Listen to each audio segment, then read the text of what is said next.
Welcome, everyone, and thanks for joining us today for the second season of the webinar series with Listed Tech. And today we are joined by Phil Hill from Phil Hill and Associates. And Justin, I'll leave you the floor so you can start the discussion. Thank you, everyone. Thank you for joining us. We wanted this year to have a different sort of format, more of a discussions than just me talking. So I reached out to Phil and asked him if he wanted to join. And maybe a little backstory on how we met, which is kind of interesting. You guys all know Phil, so no formal introduction is sort of needed there. But I had started this company 11 years now, and maybe 8 years ago, maybe 7, 8 years ago, I got this weird email from Phil. He was going to do a presentation in, I think you were in the UK, if I'm not mistaken. And you asked, do you have any data on LMS systems being used in the UK? And I was so excited. I knew who he was. And I just downloaded everything I had in an Excel sheet and sent it to Phil. And I just wanted him to say, the data's good. That was my wish there. And long and behold, maybe 20 minutes after, we had a PayPal button on our website that was, I can't remember, $200 or whatever it was. And somebody had paid $200. And I look it up and it was Phil. And that was my confirmation that maybe we had a business. So you remember that? Didn't I get on your case right away saying, what are you doing charging that little? I think I was insulted you. Yes, I think this has been an ongoing thing. After you pay, you always say, you guys don't charge enough. But it's always the after the fact. Yeah. But so that was my introduction to Phil. And at the time I was reading your blog, you were doing it with Michael. And this was like the authoritative blog about everything that had to do with learning management systems. And this was one of the systems we had, but this was really, I remember we started discussing a bit after we sort of went into business together and all this great stuff. Yeah, well, it's great to be on here now, but I just want to clarify, since you're changing the format, am I the first interview on your webinar? It's not an interview. You're still going to get me talking, but you're going to be able to correct everything I say. So that's the format. Yeah. Okay. Oh, okay. Gotcha. Yeah, there you go. So I wanted to get into sort of a bit of the data, the history of LMSs, where it is now and where it's going. So I'm going to just start sharing my screen, go through slides, and we're going to do it this way. So here I go, start sharing.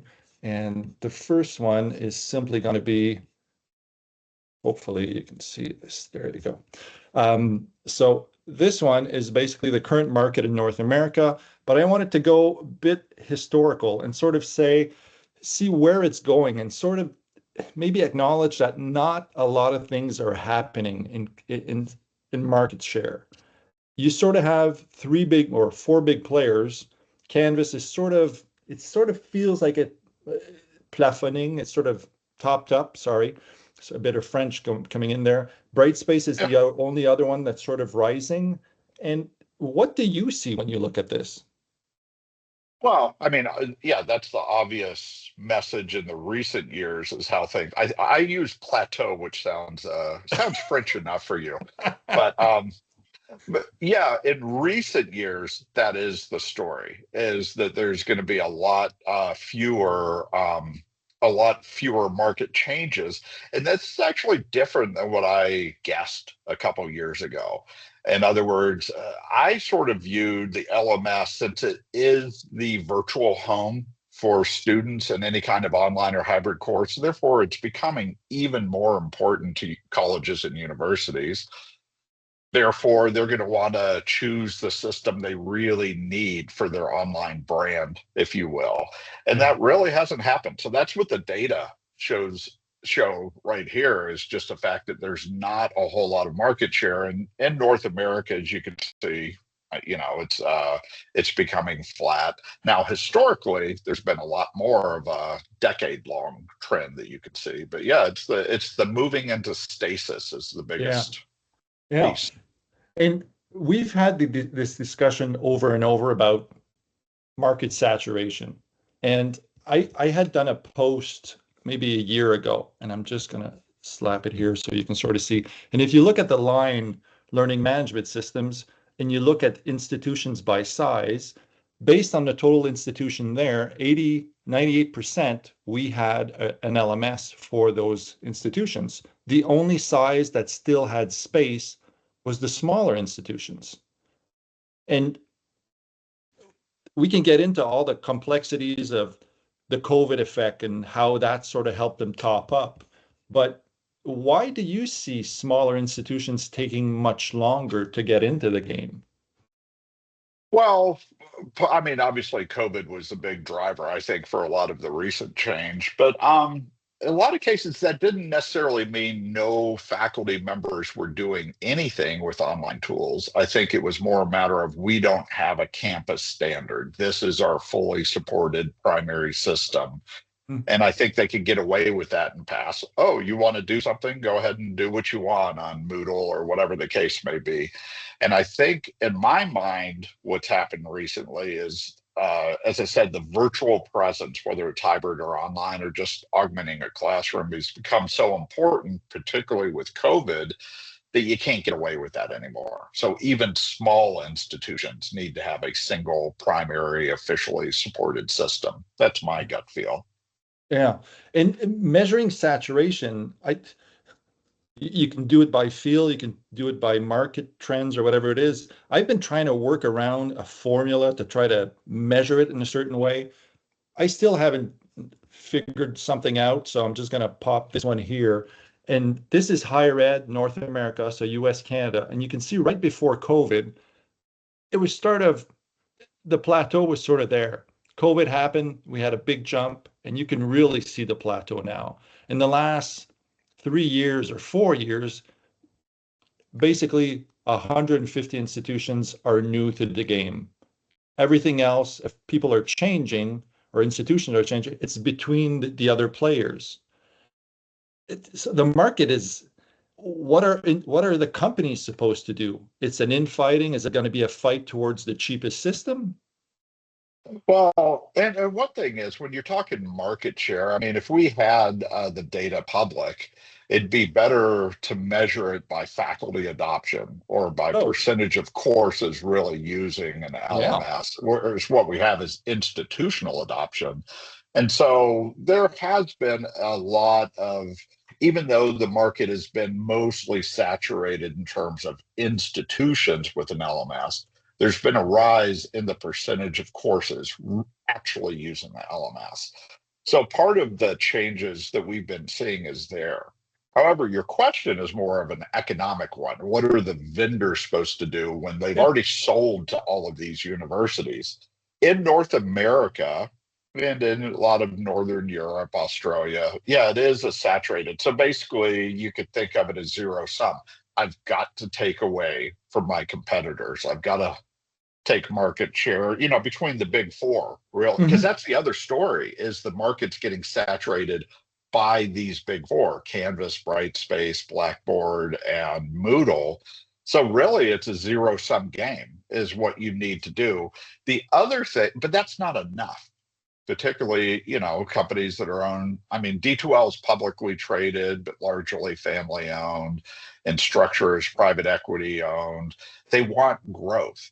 Well, the other vector of growth is sort of horizontal, additional products that you can Yeah. that are paid within that same institution. So within a market share perspective, it's mostly zero sum take from your competitors. From a business growth, it's either horizontal sale of additional products or international growth. Find the global regions that are not saturated. Yeah. And those, there's a much, well, from our data anyways, it seems to be it's more open, but Moodle dominates everything when you're outside North America. That Yes. how do you explain that? It sort of feels like I know there's pockets, there's certain countries, and I'll give the example of a few European countries. I think France is one of these. Basically, they have to select an open source system and justify if they need something else. But by default, that's sort of the winner there. Is this all over the world?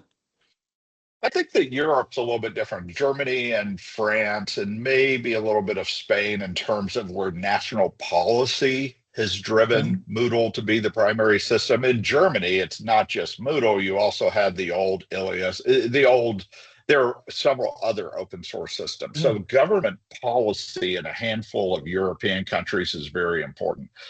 Broadly speaking, I think Moodle enabled the global e-learning market to actually be created. If it weren't for Moodle, there would be a lot of countries that still have no way to host students online or even host their material. So I think France and Germany are a little bit of outliers. I think globally it's more, hey, this created the market in the first place. And the question is, when will competitors have systems that make sense to, in large degree, move people off of Moodle? So in other words, internationally, a lot of it's a Moodle replacement market.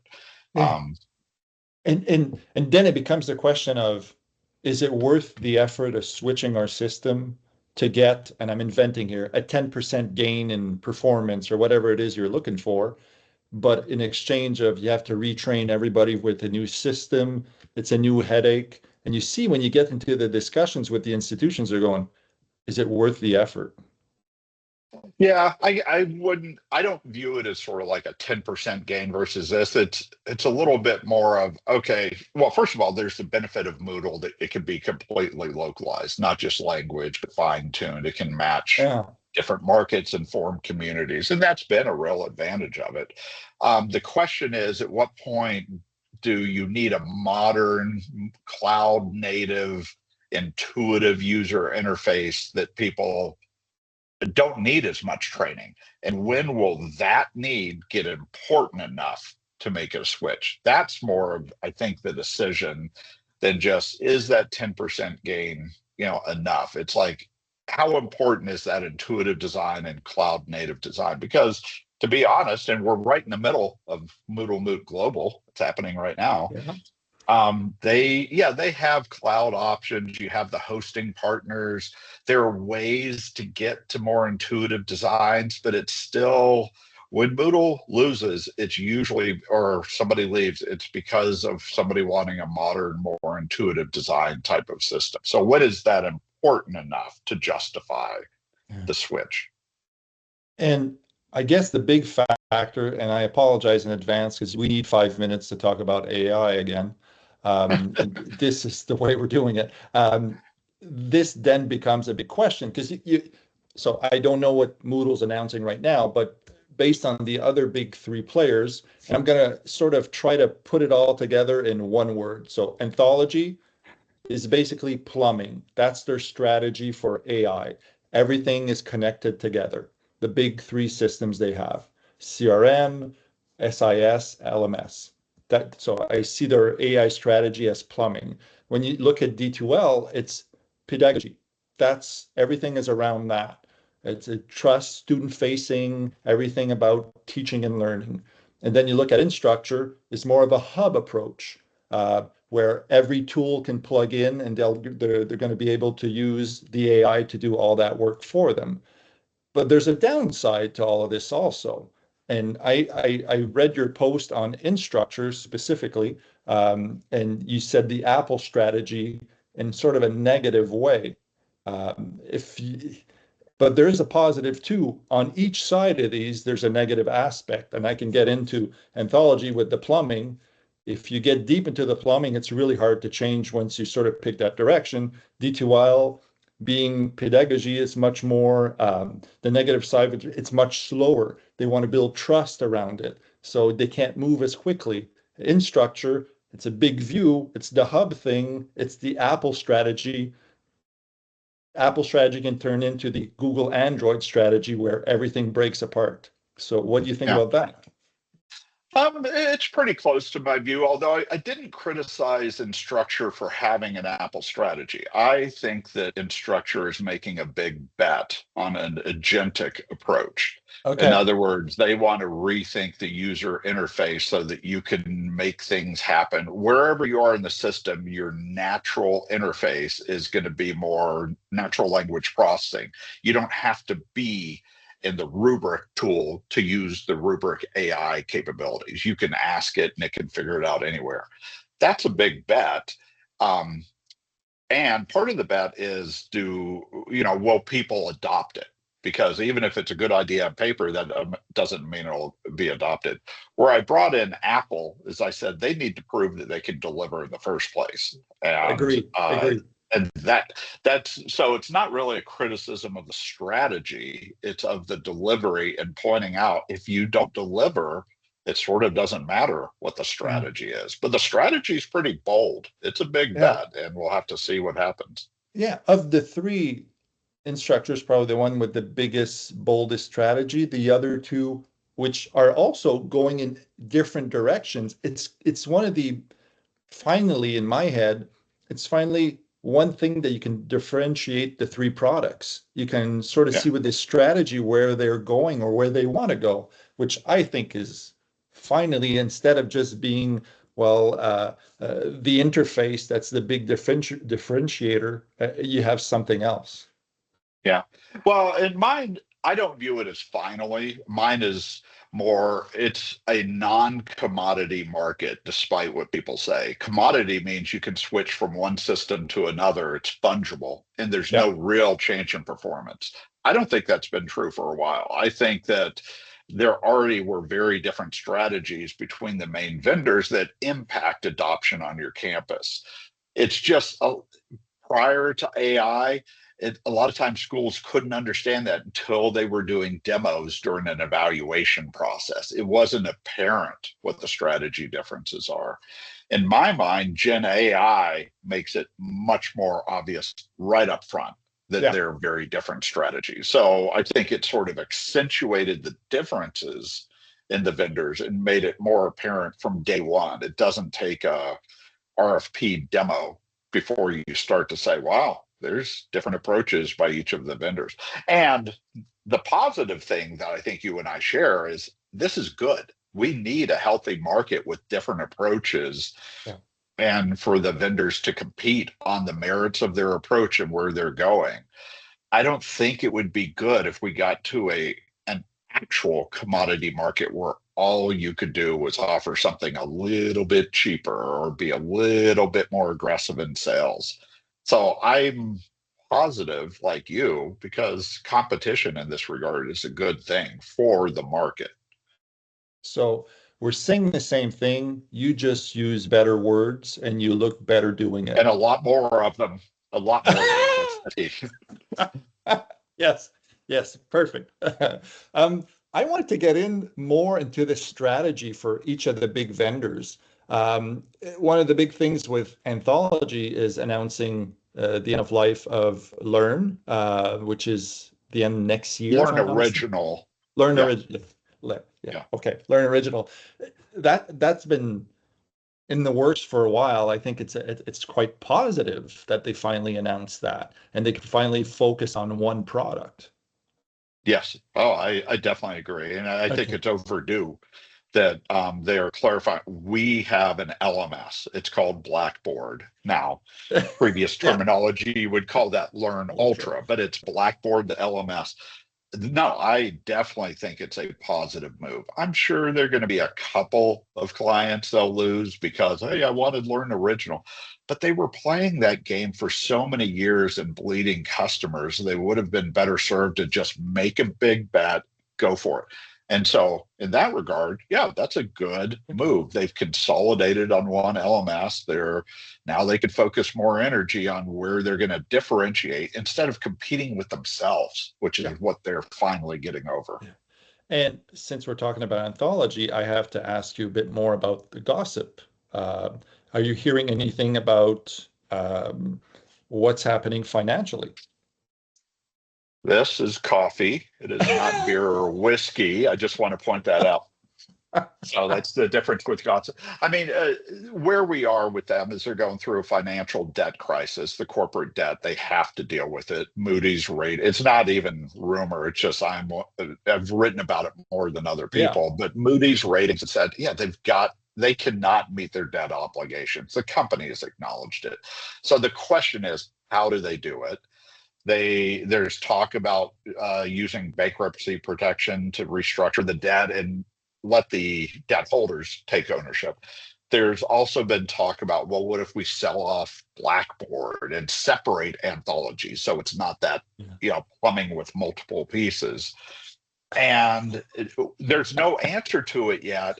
What they've said, the last I have, and it's really not rumor, it's coming from anthology executives, is we'll know their approach by September, October. So I think within the next month, we'll know what the answer is. It they can make an agreement, not even go to the courts? Will they declare bankruptcy, restructure the debt, and keep operating?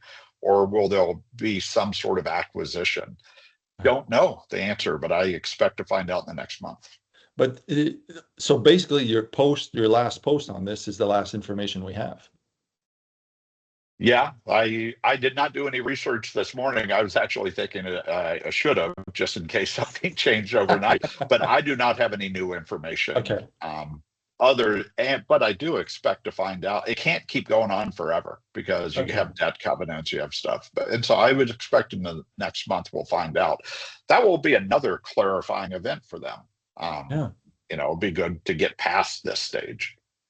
Okay, great. D2L. One just thing before that, we do have Yes. a question in the Q&A. I'm not sure if you have seen it. Nope. Correct. I'll read it out for you then. Do you have any data on the market share and trends on APAC and Asia market? Thanks. Yes, we do. That was easy. Yeah. So I'm not sure. You can sort of see our portal. You can basically select any world region and just go at it, look at it different ways. But yeah, definitely we have that data. Yep. D2L. Yes. So I think they've had this student first pedagogy vision for a while. But I think in the last few years, and especially now, what we mentioned with AI, it seems to be very clear. People are more, they're, at least from my perception at the conferences, people are talking about it. And in my view, it seems to be helping them out more now that people understand this is what it is. What do you feel about this? Well, and it's another example of where I think they were going down this path, but now it's even more apparent what they're doing. So before they did a lot of work, say a decade ago, in competency-based education mastery. So they had deeper feature sets to enable that type of pedagogical change to happen. So you're right. I think they've been sort of going down this path for a while. I would wrap in the accessibility focus they've had on adding accessibility to the course designed elements. With the H5P acquisition, with the advance of Creator Plus, and with which tools they're choosing to enable or add AI to rethink how to do a tool, it's again becoming much more apparent their focus on helping to create engaging learning content. That's their specialty.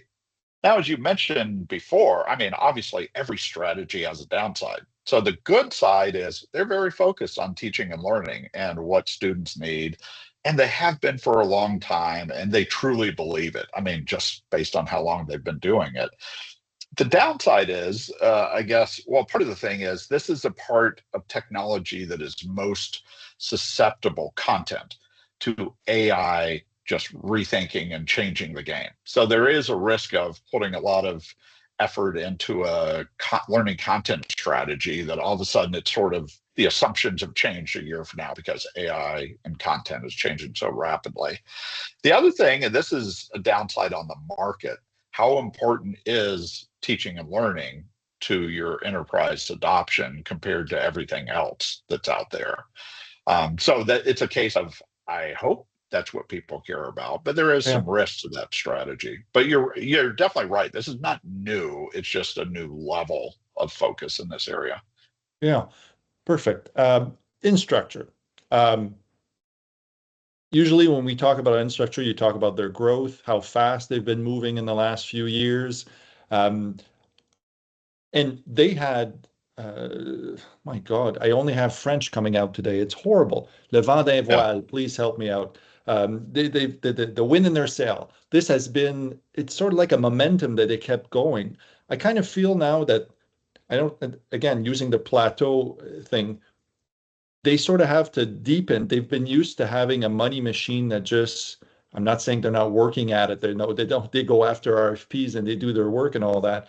But it sort of feels like a transition in some way. Now it's more, they seem to be, they have to work harder to get that same momentum. So one of the strategies seems to be expanding their offering.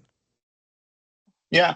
Well, there was a big change with them, particularly with the change in ownership and Josh Coates leaving. Josh, as the CEO, really relied a lot on them having their own stuff. He didn't like M&A, buying other companies. Okay. Ever since he sort of stepped back, Thoma Bravo, public markets, et cetera, they've been in this vein of expand our offerings. And part of the way to do that is buy other companies, wrap them in, and sell more of a suite.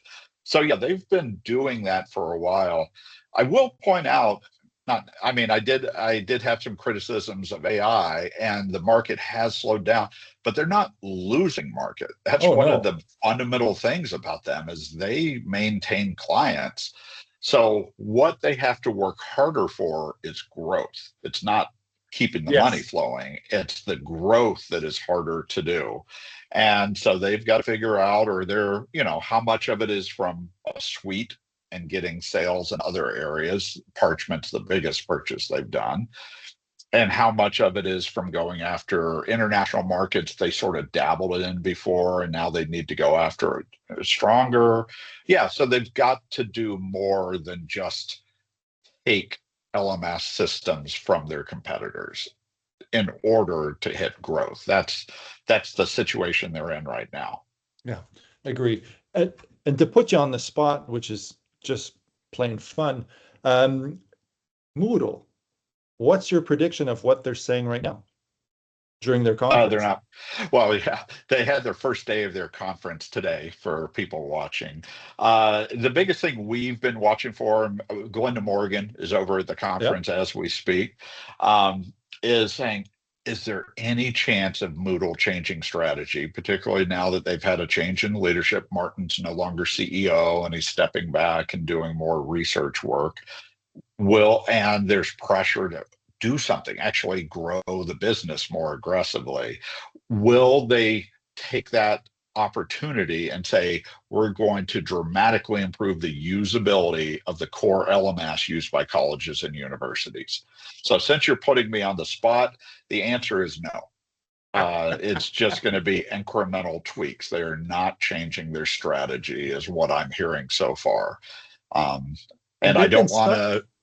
to go ahead. Sorry to cut you off. They've been stuck into this model where it's a community-based thing. All decisions are taken by the community, and that slows you down a lot. You have, instead of one vision, you have 15 different visions, and you're trying to advance all 15 at the same time. And this is what you're talking about, being stuck into this wheel. Yeah, or they're scared to shake up that model and make people nervous. And just to prove the point, go look at Moodle Workplace. So they obviously that they're the most successful serving academic markets Yeah. and sort of workforce markets of all the LMS vendors from a long-term perspective. They don't have as big of an open source community input in the workforce area, if you will. And they've proven that when they can just do it on their own, they created Moodle for Workplace. And if you look at that, that's a dramatic change in the usability of the system. They took a big step function of what's possible because they don't have all of the.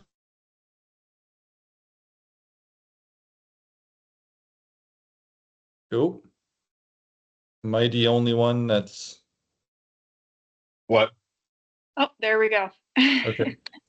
Oh, did it freeze a little bit? Sorry. It did. It did. I Yeah. think it froze for everybody. But you were saying Okay. how much you love listed tech. Keep on going. Yeah. That's right. And people should pay you more.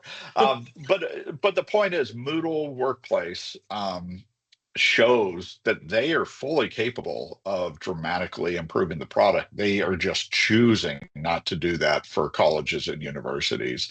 And to go back to your question, putting me on the spot, I don't see a change this year. That was other than haggis. That's the biggest reason Morgan's over there, is to see if there's going to be a change. And I don't believe she's had haggis, but I think she is giving feedback on the bigger question. That's what she promised. She was looking forward to that. Yeah. Francois, Emilie, do we want to jump into questions?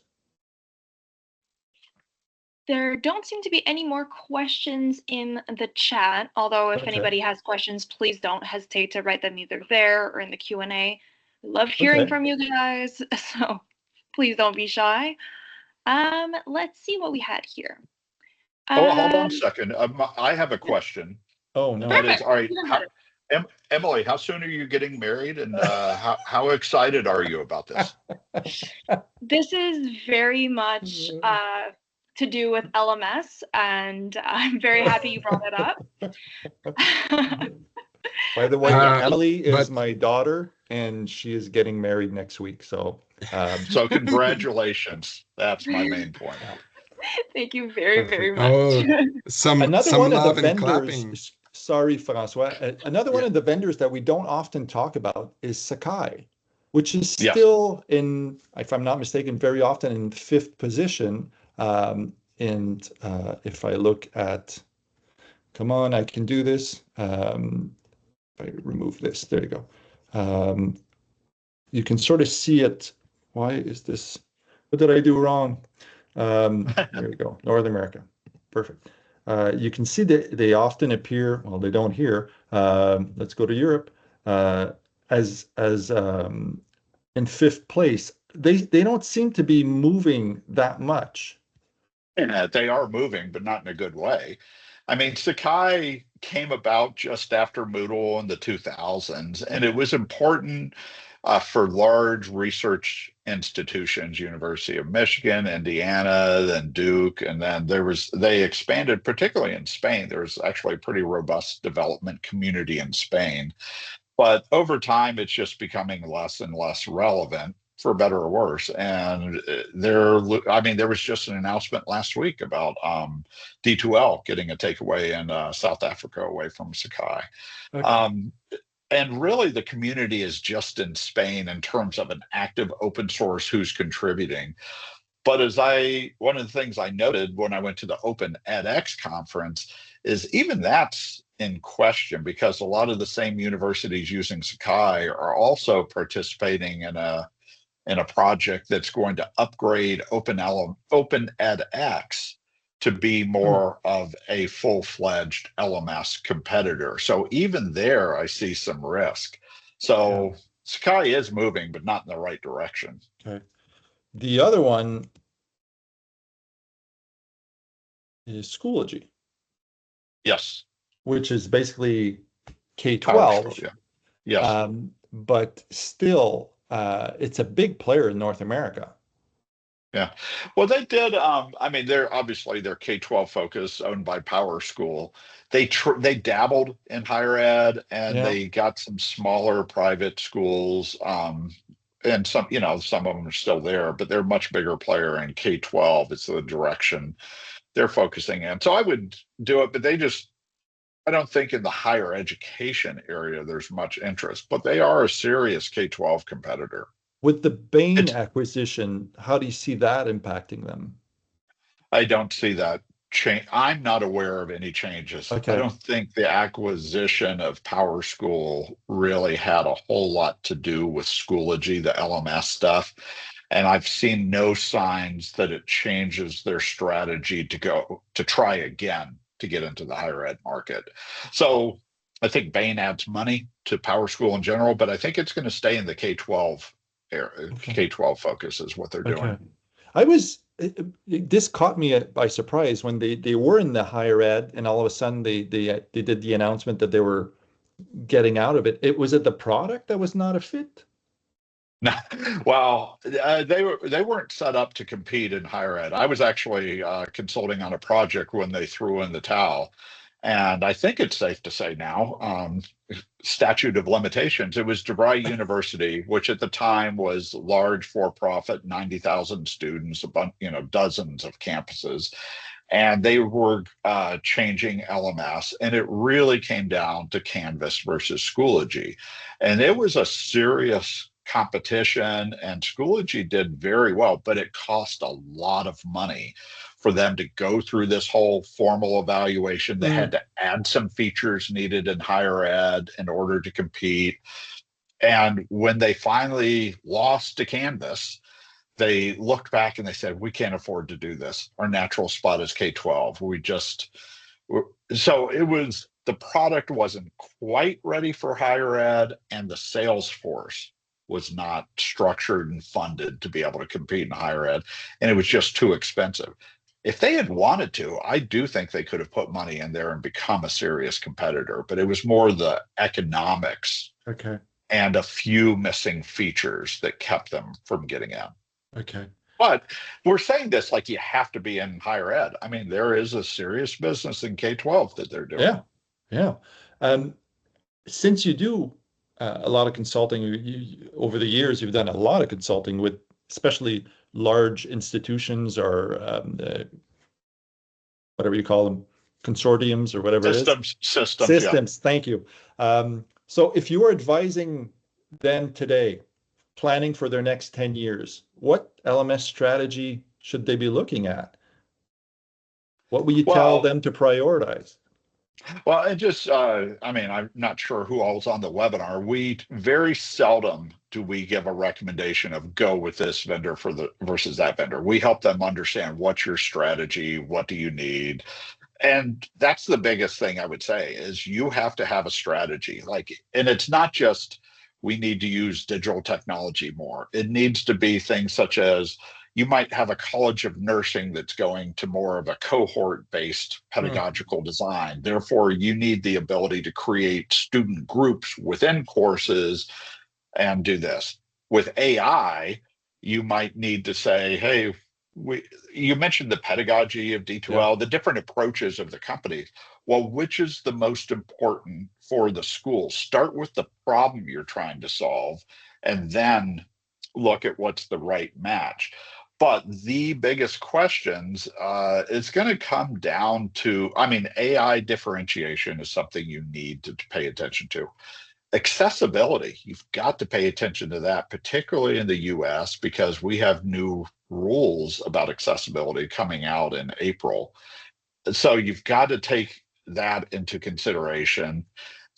So it's I can't give all the answers, just a quick thing, but you've got to start with what strategic problem are you trying to solve? Why are you even thinking about changing? And usually what you'll find out is we need to enable this type of program. Maybe it's non-matriculated students and easily being able to bring them in, but you need to have a clear definition of your strategy. Then you jump into it and it'll be pretty straightforward as far as who's the best match. Okay. Justin, yep. I'm just cutting you off because we have about 5 minutes before the end of the webinar and want to be respectful of everyone's time. So we have a few questions that Emily will ask Phil, just you have 30 seconds per question. Okay. Flash round. Very rapid fire, exactly. So, and then after that, we'll just conclude and I will talk about the next webinar, but go ahead, Emily. All right. Question number 1. Any insights into the K-12 market to offer? Well, the thing that's different there is different than higher ed, and you need to understand it, is because there's so many more students, but they can't handle as much cognitive dissonance. So their integration with SIS, the other systems, is even more important than it is in higher ed. So there's much more there that you get into a blended strategy. The other insight is you can't ignore Google Classroom. It is such a force in the K-12 market and changes people's perception of what's possible. So hopefully within 30 seconds, those are 2 things I would add. I would add a follow-up there. Google Classroom for a long time wasn't really considered a full LMS. That's changed. Yeah, it's getting more and more complete over time and more compelling. So you can't ignore them whether they call themselves an LMS or not. All right. Question number 2. How have Blackboard's more recent financial issues impacted customer conversations recently? Well, I mean, it gets brought up all the time. Privately, they have to deal with that in almost every sales call, and their competitors have been so friendly, they make sure that the question gets asked. So they're having to deal with it all the time. And, I know there are cases where they can't sign on to certain financial disclosures because for legal reasons, but it definitely is in there. But it's not overwhelming that I've seen. It's just an additional thing they have to deal with. I agree with you. I've spoken to a few institutions, and they're like, they're going to deal with it. It's not a big issue. Just move on. At the other end, it becomes a marketing issue more than anything else. Yeah. All right. Next one then. Given the market saturation and the idea of horizontal growth for the big four, how are customers reacting to the idea of add-on and premium capabilities versus a more straightforward core license? There's a lot of tension in this because academics typically don't want to see price increases. And when they view it as, oh, now you're trying to upsell us, you're constantly wanting more money, there's a pushback on that. At the same time, though, these systems are so core to what a university does. And in my opinion, they're underpriced. It's a necessary conversation. So I guess if I had to put one thing in is there's tension, but it's not a matter of we won't pay for anything extra. It just makes it a little bit tense during negotiation. So slow adoption of horizontal expansion. Okay. Next, we have a big question. How are you seeing the market changes with regards to the LMS migrations? Are a lot of changes expected, or just the marginal ones, or would you expect for things to remain as it is at the moment? And how much do you think the AI strategies contribute to the acceptance? For example, just because they are more into that, do you think that will trigger more migrations? Well, we started out this webinar pointing out that I was wrong in my predictions from 3 years ago. So I guess I'm a tainted person to answer this question. I think that for the short term, I see stasis. I don't see a lot of LMS migrations because so many schools are having to deal with what the heck are we doing with AI and what are we doing with our financial health of the institution. They just don't have time to do swapping around. However, that doesn't, in the 3 to 5 year time frame, I actually do think there will be more selections and migrations because of AI strategies and how different they are. By that point, it's going to be, hey, we need what this other company is doing, as a vendor. So I think it will tick up, but probably not for, let's say, at least another 2 years. That's a guess. And I think AI and company finances are probably the two biggest issues that you're going to be seeing. Because part of it is, can you afford your AI strategy? It's not cheap to play in AI if you're a provider. So, whose strategy is going to pay off? Okay. Now we have one last question, unless anyone has something else on their minds. Feel free to cut in after us or write your question again. So, 4 little words: more Matt Patinsky features. Was this comment from Matt? No. So people that might not have seen, Matt Patinsky wrote 2 guest posts about that, looking back on the LMS over the past 30 years on the On Ed Tech newsletter, and they were very good pieces. Just a quick story. That was originally, he was trying to get that published by Educause, and they were not interested. They felt it was too vendor specific. I talked to Matt. I said, I'll publish that. That's a good post. So thank you. It was very useful. Matt really got people thinking about things. And I've reached out to some of the other longtime LMS executives to get some additional guest posts. And they have a pretty high bar to hit based on what Matt wrote. So not that it has to be a competition. Those were good posts and very informative too. Some of the history I didn't know. Phil, Yeah. thank you for joining us. It was a great having you here. People who don't know Phil, reach out to him. Phil Hill. What's your company now? Just Phil Hill and Associates? Yeah, Phil Hill and Associates. But look up on EdTech newsletter. That's the easiest way to get Yes. connected. And if you're not subscribed, you're missing out. It is one of the cornerstone that you have to read every 2 to 3 days or so. It's really worth your time. Thank Yeah. you, Phil. Hey, thanks. I really enjoyed this, Justin.